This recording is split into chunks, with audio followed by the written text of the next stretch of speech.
तो आज की क्लास में हम डिस्कस करेंगे कि चाइना जापान के issues with respect to Senkaku islands क्या हैं एंड क्यों ये डिस्प्यूट हुआ एंड कैसे जब चाइना ने थोड़ी सी सर्वेलेंस बढ़ा दी है सेनकाकू आइलैंड्स के आसपास तो कैसे जापान ने यहाँ पर रिस्पॉन्स दिया है उसके बारे में डिस्कस करेंगे। कॉन्गो की कोबाल्ट माइन का ब्रिज कोलैप्स हो गया है उसके बारे में थोड़ा सा डिस्कस करेंगे और इंडिया कतर बायलेटरल कोऑपरेशन क्या अपडेट है उस पर डिस्कस करेंगे और 3 ऐसे गैरिसन्स को इस्टेब्लिश किया गया है सिलीगुड़ी कॉरिडोर के आसपास, उसके पीछे का रीजन क्या है एंड मनरेगा के डेटा बेस से 27 लाख से ज्यादा वर्कर्स को रिमूव किया गया है उसके पीछे के रीजन को डिस्कस करेंगे और इंडिया की एग्री इंपोर्ट एम्बिशन, इंपोर्ट भी नहीं एक्सपोर्ट एम्बिशन, उसके अंदर आप देखो कि पोर्ट्स का स्पेसिफिकली क्या इंपॉर्टेंस होता है उसके बीच में डिस्कशन करेंगे यहाँ पर और रेलवेज की रिवाइज पॉलिसी क्या कहती है और इंडिया का एक्सेस टू क्लाइमेट फाइनेंस एक इजी वे आउट इंडिया को कैसे मिल सकता है एंड सुप्रीम कोर्ट को आज प्ली हियर करनी है regarding stubble burning. So welcome to sleepy classes in 17 November 2025 के करंट अफेयर्स को डिस्कस करेंगे जो द हिंदू से ही हैं एंड उससे रिलेटेड जो मल्टीपल चॉइस क्वेश्चंस होंगे relevant to your exam pattern उस चीज को भी यहाँ पर डिस्कस करेंगे। So to begin with China coast guard ship sail through the Japan administered Senkaku islands. तो सेनकाकू आइलैंड्स का एक बेसिक सा आइडिया यही है कि अब जस्ट बिकॉज कि चाइना समवॉट यहाँ पर है, ठीक है, एंड यहाँ पे कहीं पे जापान लाई करता है एंड सेनकाकू आइलैंड्स जिसको हम डियागो आइलैंड्स के नाम से जापान में भी जानते हैं, ठीक है, तो यहाँ कहीं पे एग्जिस्ट करते हैं। तो अब यहाँ पर मुद्दा चाइना का क्या है या करंटली जापान जो है सेनकाकू आइलैंड्स के ऊपर एडमिनिस्ट्रेशन उन्हीं का ही है। तो उसके पीछे की हिस्ट्री क्या है? हिस्ट्री यही है कि 1890s के आसपास अगर आप देखोगे तो ये अनइनहैबिटेड ग्रुप ऑफ आइलैंड्स है, ठीक है, शुरू से लेके अभी तक बीच बीच में कई 100-200 इनहैबिटेंट्स थे बट अभी अनइनहैबिटेड आइलैंड्स का एक ग्रुप है, ठीक है। तो वही अनइनहैबिटेड आइलैंड्स के ग्रुप के ऊपर 1800s या लेटर 1800s के अंदर जापान ने अपना एडमिनिस्ट्रेशन रख लिया था सिंस नोबडी क्लेम्ड दैट। सो उसके बाद क्या होता है, वर्ल्ड वॉर 2 होती है, ठीक है। तो वर्ल्ड वॉर 2 होने के बाद सिंस अब Japan was on the losing side तो ये जो अब सेनकाकू आइलैंड्स है दीज वेंट टू यूएसए, ठीक है, यूएसए के पास ये चले जाते हैं, ठीक है। अब ये होता है under the San Francisco peace agreement treaty या पीस ट्रीटी के बेसिस पे, ठीक है। तो उसके बाद क्या होता है कि 1972 के अंदर यही जो एरियाज है ये वापस दे दिए जाते हैं टू जापान, ठीक है, बाय यूएसए।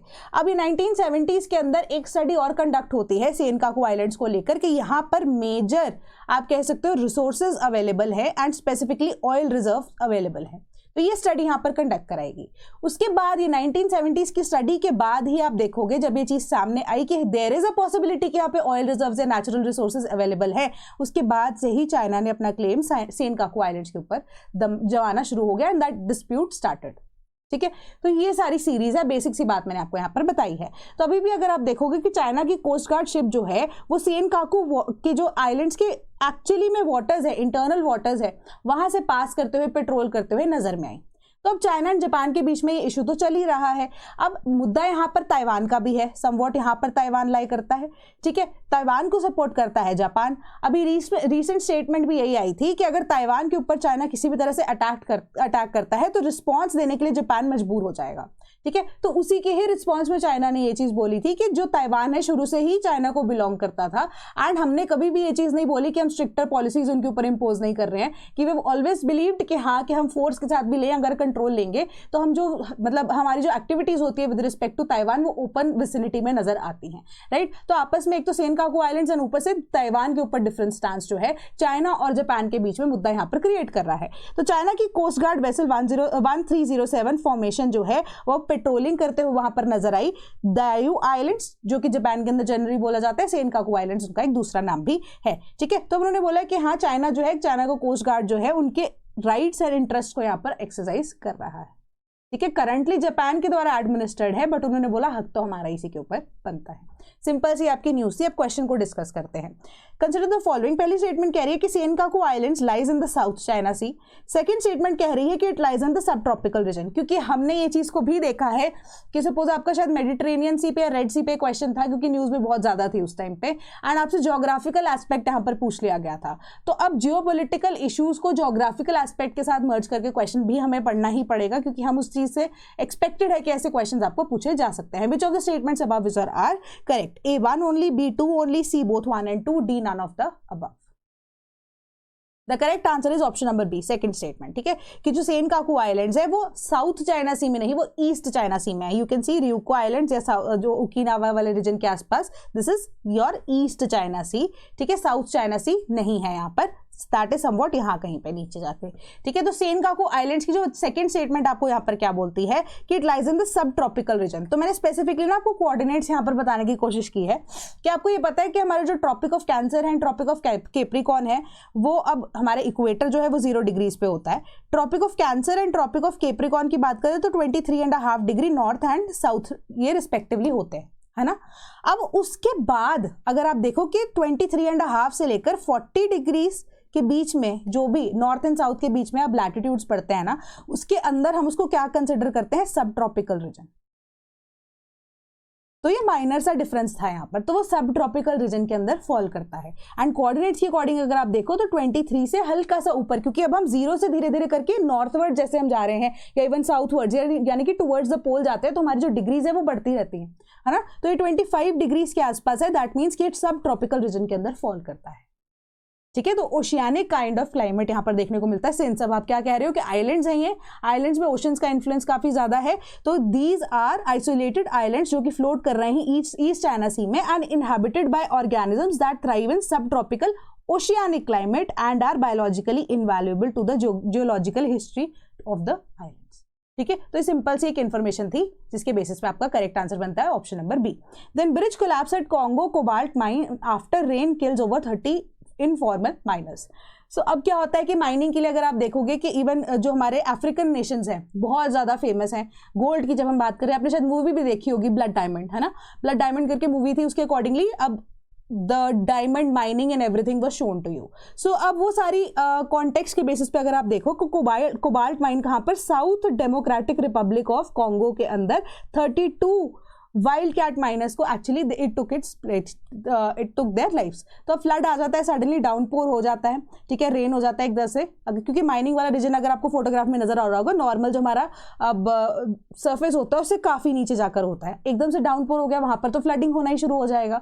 तो अब इससे क्या हुआ कि सडनली फ्लडिंग हुई जोन के अंदर, that is in the Lualaba province, ठीक है। एंड डीआरसी जो है उसकी इंपॉर्टेंस क्या है कोबाल्ट को लेकर, कि कोबाल्ट की इंपॉर्टेंस यही है कि पूरे वर्ल्ड का 70% of the supply of cobalt जो है वो डीआरसी से ही जाता है, ठीक है। एंड उसकी यूजेज क्या क्या है, बेसिक यूजेज है इलेक्ट्रिक कार्स में, many laptop, computers, mobiles and phones, मतलब चिप्स की प्रोडक्शन के लिए, इवन कि इलेक्ट्रॉनिक जितने भी हमारे कंपोनेंट्स है उसकी प्रोडक्शन के लिए बहुत ज्यादा अब आप देखो कि कोबाल्ट की इंपॉर्टेंस है एंड डीआरसी की भी इंपॉर्टेंस है, ठीक है। तो अब इससे क्या हो रहा है कि जहां पर माइनिंग हो रही है वहां पे इलीगल जो प्रीटेक्स है वो भी काम करते हैं, इलीगल जो ऑर्गेनाइजेशन है वो भी काम करते हैं, तस्करी भी होने के चांसेस है, ट्रैफिकिंग भी है, अफ्रीकन नेशन है तो वहां पर गरीबी भी ज्यादातर आप देख सकते हो कि नजर आती है। तो इस वजह से जाइंट इलीगल कोबाल्ट माइंस जो है वो भी अफ्रीकन नेशंस के अंदर काफी ज्यादा देखने को मिलती हैं, ठीक है। तो अब इसी वजह से क्या हुआ कि वहां के वर्कर्स को ऐसा लगा, जिस वजह से भगदड़ी ज्यादा मची, एक तो फ्लडिंग हो ही रही थी, बट एक्चुअली में क्या हुआ कि उन्होंने देखा कि जो मिलिट्री है पर्सोनल्स जो है वो आसपास माइंस के काफी खड़े हुए थे, तो उनको लगा कि कहीं एकदम से स्टैम्पीड होने के चांसेस ना हो, तो उन वर्दी वाले लोगों को देखकर वो और ज्यादा यहाँ पर घबरा गए कि कहीं अब जो बच्चे हैं, क्योंकि अब देखा जाए तो ये राइट टू वर्क की हम बात करते हैं इंडिया के कॉन्टेक्स्ट में भी, अगर हम देखें कि 14 ईयर्स से नीचे आप हैजार्डस एक्टिविटी में काम नहीं कर सकते हो, है ना। यही स्ट्रिक्टर लॉज की इंप्लीमेंटेशन अगर हम अफ्रीका की बात करें तो वहां पर तो नहीं हो रही है, जहां पर भूखमरी है वहां पर तो 5 साल का बच्चा भी कोई भी माइन के अंदर काम करने के लिए तैयार रहेगा, जस्ट टू के उसको अपनी फैमिली का पेट भरना। तो सेम सिचुएशन यहां पर भी अगर देखो आप हुई, तो उन लोगों को देखकर वो और ज्यादा डर गए एंड उस वजह से एकदम से हल्का सा आप कह सकते हो कि स्टैम्पीड वाली सिचुएशन नजर आती है। एंड ऑल ओवर अगर आप देखोगे कि ये जो सिनेरियो है वो होता है कि पानी तो हुआ ही हुआ, फ्लडिंग वाली सिचुएशन हुई, बट उसके अलावा it took the lives of 30 informal miners, ठीक है। सो अब ये जो रिपोर्ट है अब यही बोलता है कि मेकशिफ्ट जो उन्होंने ब्रिज बनाया था वो भी अब बह गया, ठीक है। वहां पर भी एकदम से आप देख सकते हो कि पानी बहुत ज्यादा भर गया, तो उससे भी रिकवर नहीं कर पाए लोग, तो they were forced their way out, but वो चीज पॉसिबल नहीं हो पाई। तो ये कॉन्फ्लिक्ट जो है अब क्या है यहाँ पे, अगर आप मेंस की बात भी करो तो इलीगल माइनिंग के कॉन्सेप्ट में भी आपसे पूछा जा सकता है ना। तो इलीगल माइनिंग के कॉन्सेप्ट में डायरेक्टली नहीं पूछा जाएगा, बट आपको ये पूछा जाता है कि क्या प्लाइट हो सकती है, सोशल इश्यूज में जनरली आपके पूछे जाने के चांसेस भी हैं, है ना, कि how can you overcome that. तो आप अगर इंटरनेशनल कॉन्टेक्स्ट में भी देखना चाहो तो अब इसका आंसर भी कोट कर सकते हो। देन क्वेश्चन क्या है, which among the following countries borders Democratic Republic of Congo, ठीक है, Angola, Ethiopia, Burundi, Cameroon and Rwanda और Zambia. Choose the correct answer from the options given below. The correct answer is option number B 1, 3, 5 and 6, ठीक है। Angola, Burundi, Rwanda और Zambia. Then map देख लेते हैं हम कि डीआरसी जो है अपना बॉर्डर शेयर करता है कॉन्गो, ठीक है। अब DRC and Republic of Congo ये दोनों अलग है, डेमोक्रेटिक रिपब्लिक ऑफ कॉन्गो अलग है एंड कॉन्गो दोनों अलग है, ये दोनों नेशंस अलग अलग हैं। This is democratic Republic of Congo जहां पे माइंस की जो मैंने आपको न्यूज डिस्कस की वो है, एक रिपब्लिक ऑफ कॉन्गो है। These two are different nations, ठीक है। कि जो डीआरसी की जब हम बात कर रहे हैं अब वो रिपब्लिक ऑफ कॉन्गो के साथ, जिसको हम ब्राजील नाम भी देते हैं, ब्राजील कंट्री का नाम भी दे सकते हैं, या फिर Central African Republic, Burundi, South Sudan, Uganda, Rwanda, Tanzania, Zambia and Angola, ये इसकी नेबरिंग कंट्रीज है। बट अगर मैं आपको पूछूं कि कॉन्गो, नॉर्मल सिर्फ कॉन्गो वर्ड या Republic of Congo word use किया जा सके या ब्राजील नाम यूज किया जा सके, तो वो वेस्टर्न नेशन है जो अब हमारे डीआरसी के वेस्टर्न साइड पे पड़ता है, ये वो वाला नेशन है। तो दोनों के बीच में डिफरेंस क्या है, तो आपको पता है कॉलोनाइजेशन जो है बहुत हाई लेवल पे पहले होती थी। India was a colony of the British also, some areas under the Portuguese and French and so on and so forth. तो सेम ही तरीके से अफ्रीकन नेशंस के अंदर भी ये कॉन्सेप्ट जो था, बेल्जियम है, ठीक है, उसकी जो आप कह सकते हो कॉलोनी थी वो अब डेमोक्रेटिक रिपब्लिक ऑफ कॉन्गो बोलते हैं। जो अब हमारी डीआरसी है, ठीक है, वो फ्रेंच कॉलोनी थी। तो दोनों अलग अलग दोनों नेशंस हैं, राइट। तो अब बेल्जियम जो हमारी वो थी कॉलोनी थी, वो अब हमारे पास डेमोक्रेटिक रिपब्लिक ऑफ कॉन्गो है एंड फॉर्मर फ्रेंच कॉलोनी का नाम रिपब्लिक ऑफ कॉन्गो यहाँ पर रखा गया, या सिंपल कॉन्गो जिसको बोला जाता है, ठीक है। तो this was a Belgian colony and यहाँ पर अगर हम बात करें this was a French colony. दोनों के बीच का ये डिफरेंस है, तो ध्यान में रखना। Then Jaishankar Qatar PM discuss bilateral cooperation. तो बायलेटरल कॉर्पोरेशन का यहाँ पर मतलब क्या है कि इन्वेस्टमेंट इन एनर्जी, ठीक है, trade, investment of people to people connect, यहाँ पर डायरेक्टली बात की जा रही है। तो अब इनके बीच के आपस में मिलने का रीजन क्या है, वो रीजन आपको ना समझ में आएगा जब हम क्वेश्चन को भी यहाँ पर डिस्कस करेंगे। एक तो कतर की जियोपॉलिटिकल जो ये जब आप कह सकते हो जियोलॉजिकल यहाँ पर जो एडवांसमेंट्स हैं, या इवन की उसकी जो पोजिशन है, that is also a basic important perspective जिसको हमें देखने की जरूरत है, जो हम पहले भी डिस्कस कर चुके हैं, ठीक है। कि कतर जो है वो अब ऑयल जो है उसको भी प्रोड्यूस करता है, one of the largest producers है, ठीक है, गल्फ नेशंस के अंदर आता है। पर्शियन गल्फ वाले रीजन को वहाँ पर वो कंट्रोल उनका काफ़ी ज़्यादा है, क्योंकि उनका जो आप कह सकते हो कि EEZ वाला रीजन या उनकी कंट्रोल में है पर्शियन गल्फ, जहाँ से मेजर ऑयल जो रिसोर्सेज है वो कैरी आउट करते हैं या ले जाए जाते हैं थ्रू आउट द वर्ल्ड, या शिपिंग रूट को भी एक तरह से मेजरली वो कंट्रोल करता है।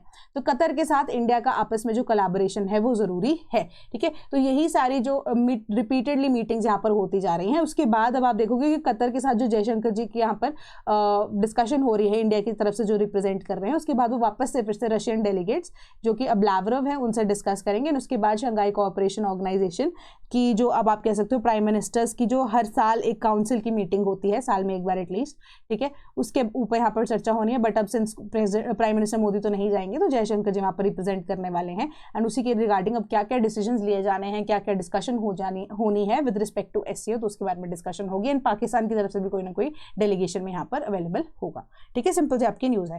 क्वेश्चन डिस्कस करते हैं। Consider the following, border between Qatar and Saudi Arabia is called King Fahd causeway. Qatar is one of the top 15 oil exporting countries and one of the world's major fertilizer producers. Which of the statements above is or are correct?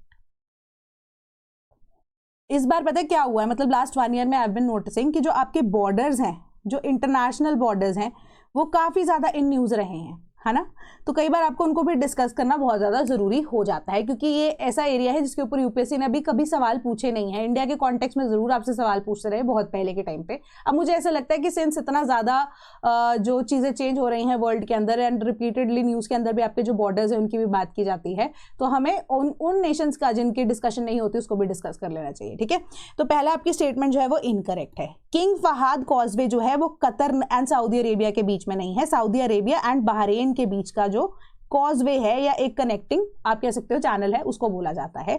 तो Qatar and Saudi Arabia का जो border है उनको क्या बोला जाता है, आप कह सकते हो सलवा बॉर्डर, ठीक है, सलवा बॉर्डर के वो नाम से जाना जाता है। एंड सेकंड स्टेटमेंट आपकी करेक्ट बनती है, क्यों? क्योंकि कतर की जब हम डिस्कशन कर रहे हैं, on the map you can सी कि कतर यहाँ पे लाई करता है, तो this is your Persian gulf. तो मेजर ट्रेडिंग रूट जो है वो कतर के या तो टेरिटोरियल वाटर्स EEZ से होकर जाएगा। दूसरी चीज इंपॉर्टेंट यही है कि कतर खुद एक ऑयल प्रोड्यूसिंग नेशन है। एंड तीसरा पर्सपेक्टिव यहाँ पर यह आ सकता है कि रशिया के अगेंस्ट, यहाँ पर अगेंस्ट भी क्या, रशिया से हटकर यहाँ पर ऑल्टरनेटिव जो है इंडिया ढूंढ रहा है कतर के रिस्पेक्ट में, है ना।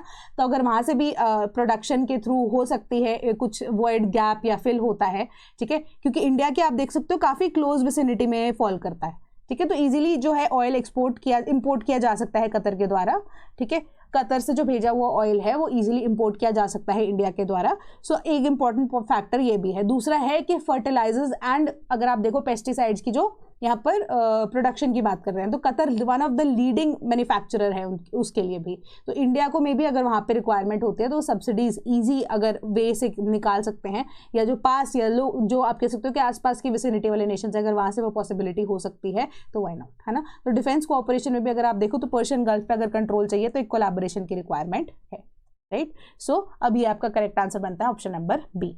Army sets up 3 new garrisons near strategic Siliguri corridor. Siliguri corridor जिसको हम चिकन नेक के नाम से भी जानते हैं, ठीक है, फेमसली यहाँ पे मॉक किया जाता है कि ये तो चिकन का नेक है। क्यों? क्योंकि इंडिया का अगर आप देखो मेनलैंड इंडिया को जोड़ने के लिए towards the north eastern states, ये क्या है, एक इंपॉर्टेंट फैक्टर है। It is the only land which connects India with the north eastern states, right. और उसके अलावा अगर आप देखोगे कि भूटान के साथ भी इंडिया का जब ट्रेड कैरी आउट किया जाता है तो सिलीगुड़ी कॉरिडोर जो है एक इंपॉर्टेंट रोल प्ले करता है। तो अब यहाँ पर क्या है कि हम गलवान जो रिसेंट इम्पैक्ट पड़ा था इंडिया और चाइना के बीच में, जो गलवान का इशू क्रिएट हुआ था, जो अब आपस में बॉर्डर्स पे अब सिचुएशन देख रहे थे, उसके बाद आप देखोगे कि चाइना की क्लोज विसिनिटी में रीजन काफ़ी ज़्यादा है, इवन बांग्लादेश की क्लोज विसिनिटी में जो है ये एरिया काफ़ी ज़्यादा है। तो अब क्या हुआ है, रिसेंट डेवलपमेंट यहाँ पर यही देखी गई है कि चाइना तो एक्टिव है ही, इंडिया के साथ डिप्लोमेटिक टाइज जरूर वापस से रिज्यूम हो गए हैं, but China being China you can not trust him, है ना, you can not trust your enemy ever. अपने आसपास के पड़ोसियों पे कभी भी आप भरोसा नहीं कर सकते हो। तो सेम चीज़ अब बांग्लादेश के कॉन्सेप्ट में भी यहाँ पर हो रही है कि सिंस अब इंडिया ने बांग्लादेश से रिफ्यूज या असाइलम जो है वो शेख हसीना को भी दिया है ना, तो बांग्लादेश तो वैसे ही परेशान है इस वक्त इंडिया से इसी वजह से, ठीक है।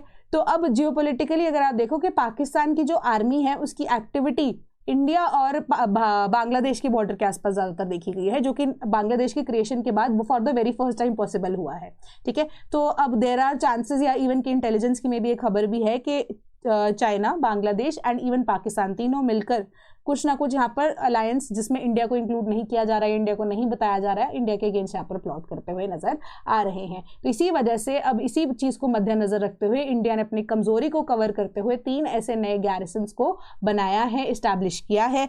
अब क्या है वो गैरिसन्स, मतलब कैंट एरियाज, या आप कह सकते हो कि अब आर्मी, नेवी, एयरफोर्स, अगर पॉसिबल है नेवी तो आर्मी और एयरफोर्स वहाँ पे उनके बेसिस यहाँ पर बना दिए गए हैं। जैसे कि लचित जो हमारा बोरफुकन मिलिट्री स्टेशन असम के धुबरी डिस्ट्रिक्ट के अंदर, और forward bases at Kishanganj in Bihar and Chopra in West Bengal are the chosen sites, जो कि क्लोज विसिनिटी में है इंडिया और बांग्लादेश के बॉर्डर के, ठीक है। कैपेबिलिटीज वहाँ पर क्या है कि रफाल जेट्स जो है डिप्लॉयड किए गए हैं एट हाशिमारा, ब्रह्मोस मिसाइल जो है, एडवांस एयर डिफेंस सिस्टम, ये सबको यहाँ पर इस्टेब्लिश किया गया है। क्योंकि एक अगर कमजोरी है उसको कवर करने के लिए, कमजोरी भी क्या ही है, तो एक स्ट्रेटेजिक ऐसा पॉइंट है अगर आप कह सकते हो, जो कि आने वाले टाइम में इंडिया के लिए थोड़ा सा इंपॉर्टेंस जो है, या आसपास की रीजन को देखते हुए कुछ इंपॉर्टेंस अगर नजर रखते हैं यहाँ पर, तो उसी के बेसिस पे उसको कवर किया जा सके, क्योंकि एक क्रूशियल पॉइंट है, ये चौक पॉइंट की तरह आप इसको मानकर चल सकते हो, ठीक है। तो 3 ये ऐसे गैरिसन्स को एस्टैब्लिश किया गया है। क्वेश्चन अब हम डिस्कस करते हैं। कंसिडर द फॉलोइंग स्टेटमेंट्स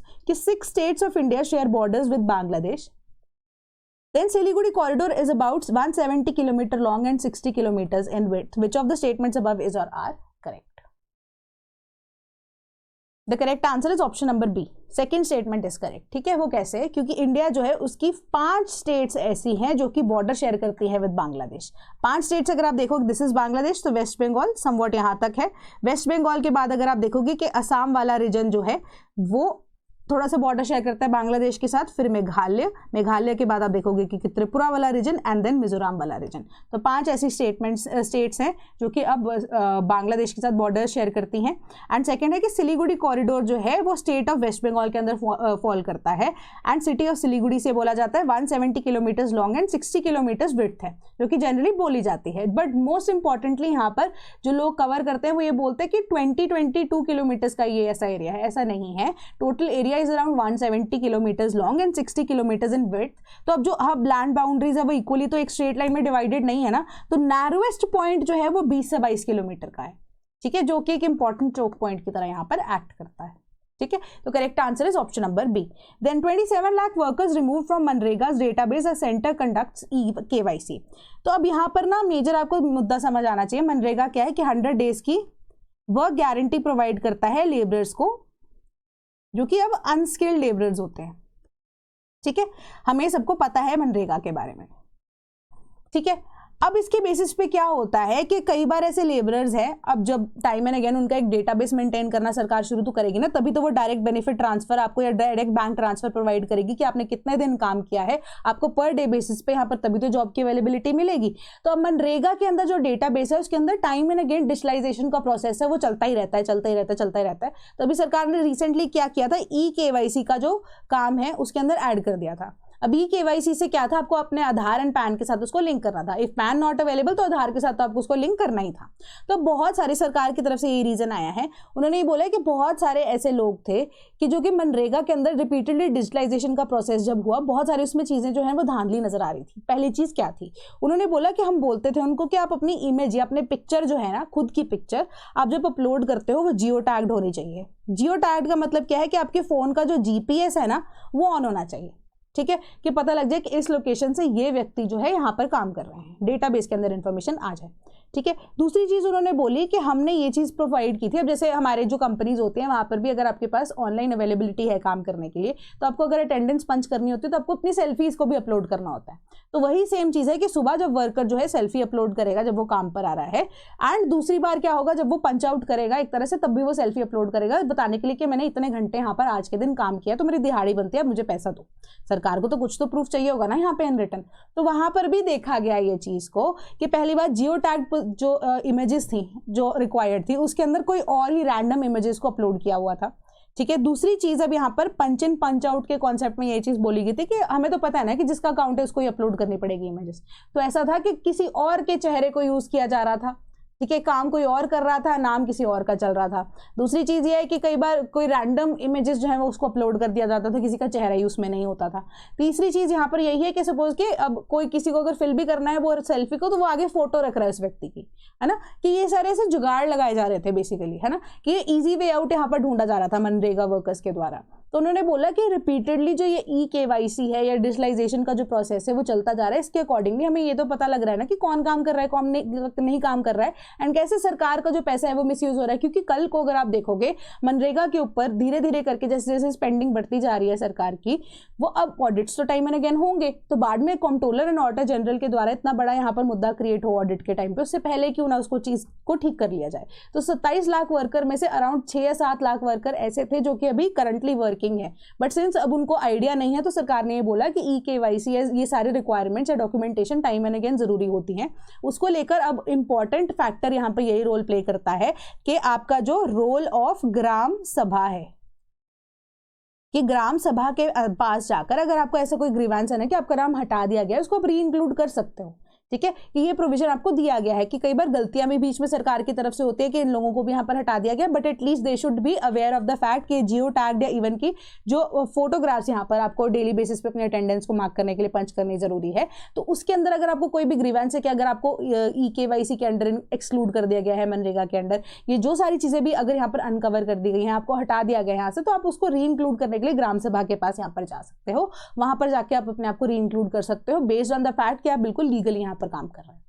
ठीक है, तो उन्होंने बोला कि अब जो सरकार की तरफ से यही आया कि रेगुलर अपडेशंस आर रिक्वायर्ड, तभी हमें पता लगेगा कि एक्चुअली में कौन काम कर रहा है कौन नहीं कर रहा है। ठीक है, तो सिंपल सी आपकी न्यूज थी। क्वेश्चन आपको क्या कहता है, कंसिडर द फॉलोइंग। पहली स्टेटमेंट है the fundamental right to work is a part of article 42 of the Indian constitution, basic statement है। सेकंड, फाइनेंशियल असिस्टेंस इन मनरेगा shall be provided by central and state governments respectively. Which of the statements above are correct? The correct answer is option number B again, कि second statement हमारी correct है। 41 and 42 के बीच का difference discuss करते हैं। पहले तो 41 and 42 both are a part of your directive principles of state policy.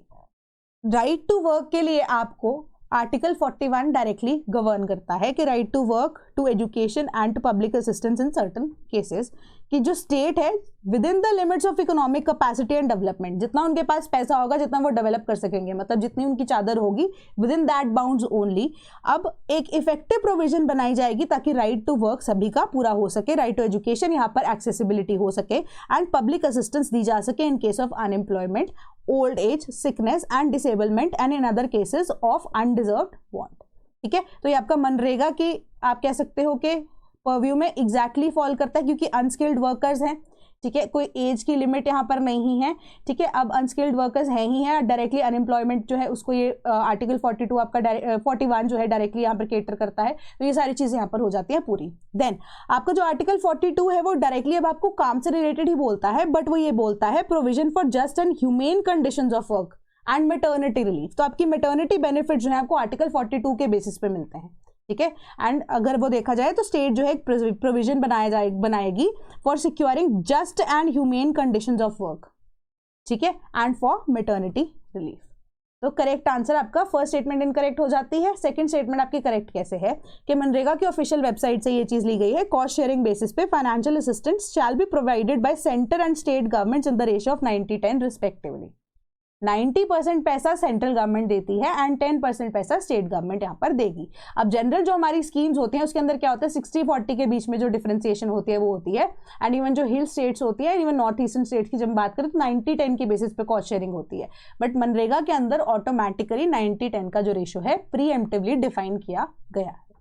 ठीक है, सिंपल सी ये बात थी। Then how ports can ferry India's agri export ambition.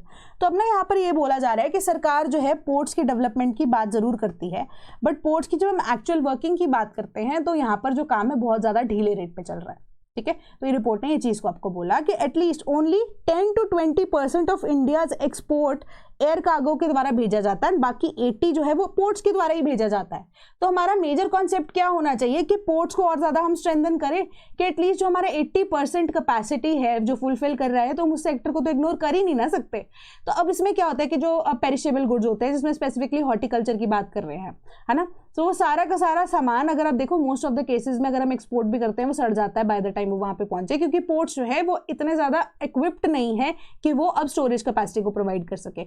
अगर स्टोरेज कैपेसिटी को प्रोवाइड करते हैं तो वो बहुत ज्यादा महंगा हो जाता है, तो वो एडिशनल कॉस्ट में ऐड करता है। और कई बार अगर आपको अपना सामान रखना भी होता है, सपोज एक पोर्ट है, पोर्ट वाला रीजन है, अगर आपको अपना सामान रखना भी होता है तो वो सामान रखने की फैसिलिटी 10 से 15 किलोमीटर के एरिया के बाद आपको प्रोवाइड की जाती है, जिसमें क्या होता है वो 15 किलोमीटर तक उसको सामान भेजने का क्या होगा और ज्यादा कॉस्ट ऐड होता है। तो कॉस्ट की वजह से ट्रांसपोर्टेशन कॉस्ट में थोड़े एडिशनल चार्जेस यहाँ पे देने पड़ते हैं, कि मतलब जो फैसिलिटीज यहाँ पे प्रोवाइड की जानी चाहिए थी स्टोरेज की, या इवन की प्रॉपर वे कि किस तरीके से उसको स्टोर किया जा सके ताकि खाना या एक्सपोर्ट के जो प्रोडक्ट्स हैं वो सड़े ना, क्योंकि पेरिशेबल गुड्स है, एग्रीकल्चरल प्रोडक्ट्स की यहाँ पे बात की जा रही है, इंडिया की एग्री एक्सपोर्ट की बात की जा रही है। तो वो एम्बिशन को फुलफिल करने के लिए तब तक हमारे पास जो है 80% को हम यूटिलाइज नहीं कर पाएंगे, क्योंकि हमारे पास वो इंफ्रास्ट्रक्चर की अवेलेबिलिटी नहीं है ना। तो उन्होंने अब इस चीज को बोला कि जैसे जो मेजर हमारे पोर्ट्स है, जिसके अंदर हम कांडला पोर्ट की बात करते हैं, विशाखापट्टनम पोर्ट के केसेस में भी उन्होंने ये चीज बोली कि विशाखापट्टनम पोर्ट से अगर आप कोई सामान भेजना चाहोगे वो एक्सपेंसिव पड़ता है एज कम्पेयर टू द आसपास वाले जितने भी पोर्ट्स होते हैं। ठीक है, क्योंकि एक मेजर शिपिंग हब है हमारा विशाखापट्टनम।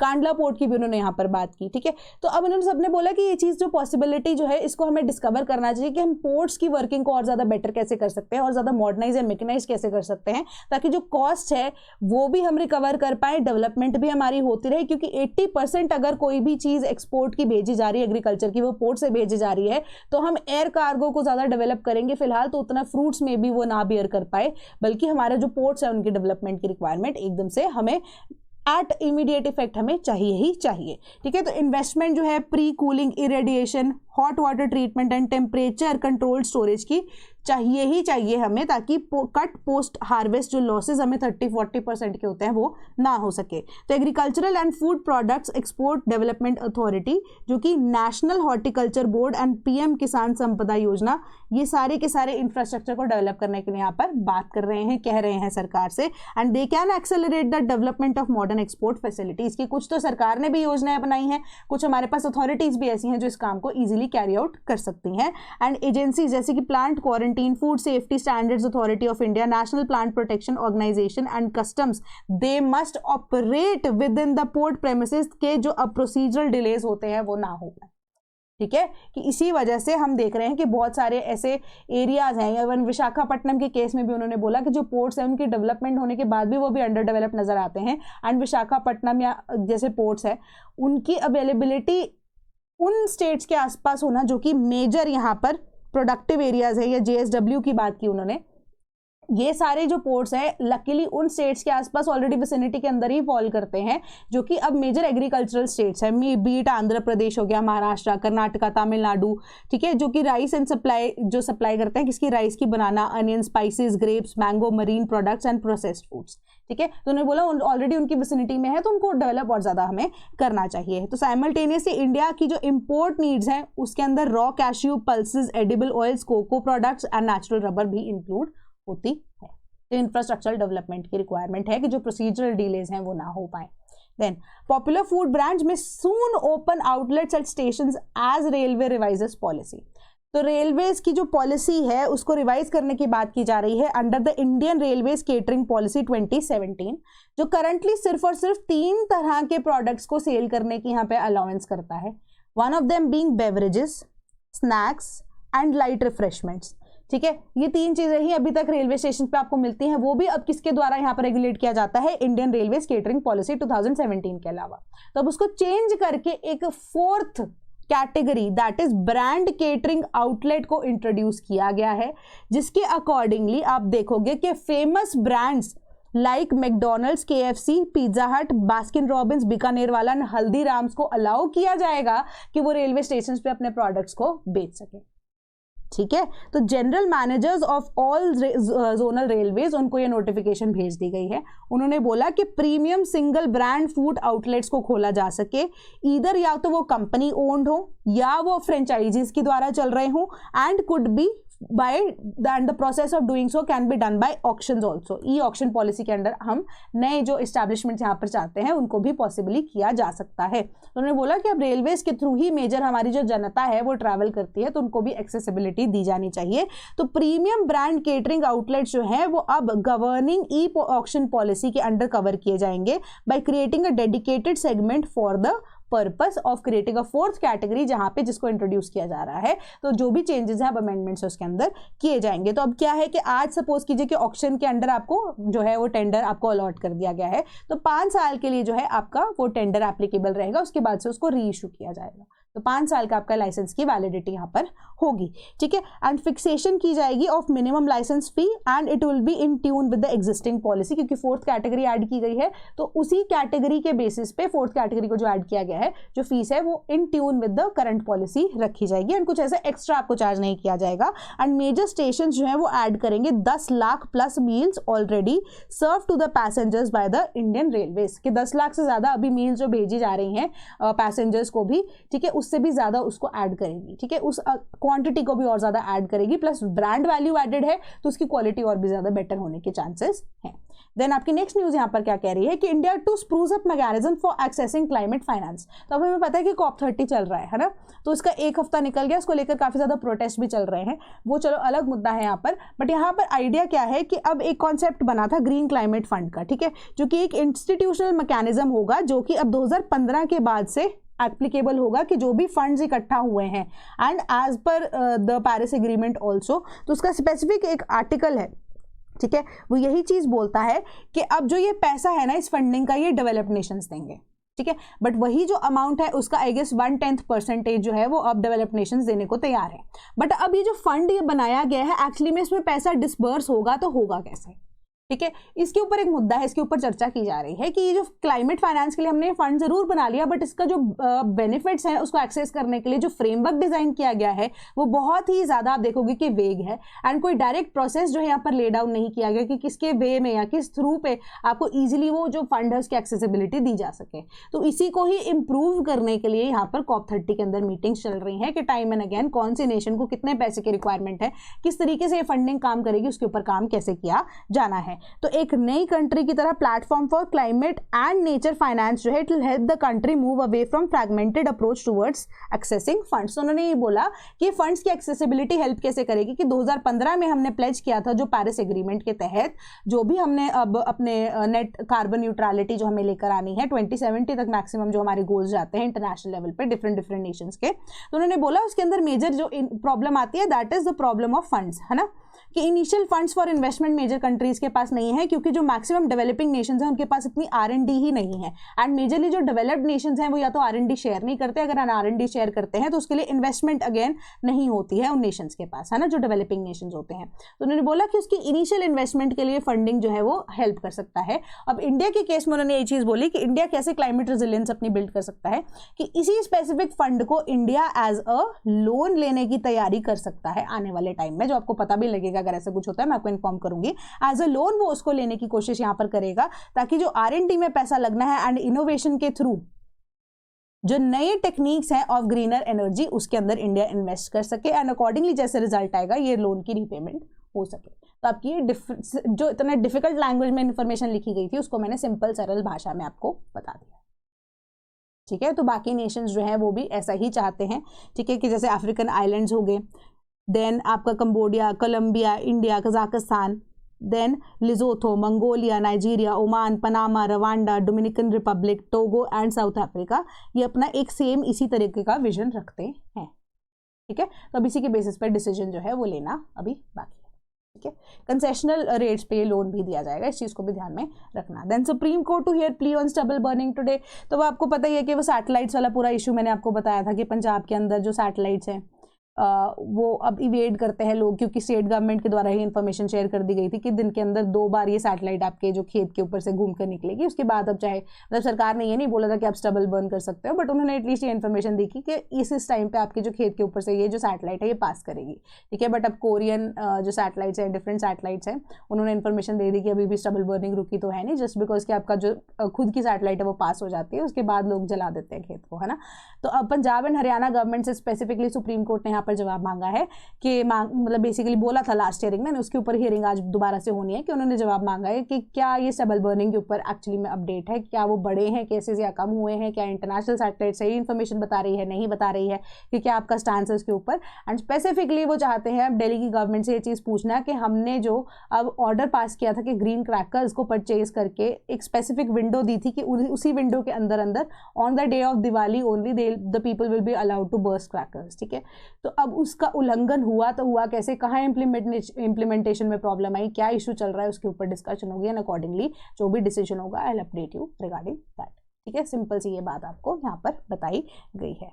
तो यूपीएससी के 2026-2027 के बैचेस हमारे पास अवेलेबल हैं for general studies as well as for optionals. तो कोई भी अगर आपको कोर्स की इंक्वायरी करनी है तो हमारे टोल फ्री नंबर 1800-890-3043 पे हमें कॉन्टैक्ट भी कर सकते हैं, sleepy.class@gmail.com पे हमें ईमेल भी कर सकते हैं। Same goes for the test series. And अगर आप इंडिविजुअल बैचेस भी चाहते हैं कि सिर्फ आंसर राइटिंग चाहिए या सिर्फ और सिर्फ हमें कॉन्टेंट के लेक्चर्स चाहिए, उन चीज़ की अवेलेबिलिटी भी आपके लिए हमारे पास है। 2026 का जो UPPCS का फाउंडेशन बैच है वो भी अब लाइव हो चुका है। यहाँ पर आपका जो कवरेज हो रही है यूपी जीके की भी हो रही है, एनसीईआरटी भी कवर की जा रही है, आपका जो एसए है मेंस का वो भी कवर किया जाएगा, एंड पीवाईक्यूज की जो आपको पीडीएफ है वो भी प्रोवाइड की जाएंगी प्री एंड मेंस की, एंड सब्जेक्ट वाइज आपके टेस्ट जो है प्री एंड मेंस के वो भी कंडक्ट कराए जाएंगे as per the pattern of the Uttar Pradesh PCS, right. तो अकॉर्डिंगली आप इस चीज़ को भी अगर चाहते हैं इंक्वायर करना तो सेम टोल फ्री नंबर है, सेम हमारा जो है जीमेल आईडी है, तो आप उस पर भी कोर्स की इंक्वायरी कर सकते हैं, या आपके पास कमेंट सेक्शन हमेशा से अवेलेबल रहा ही है।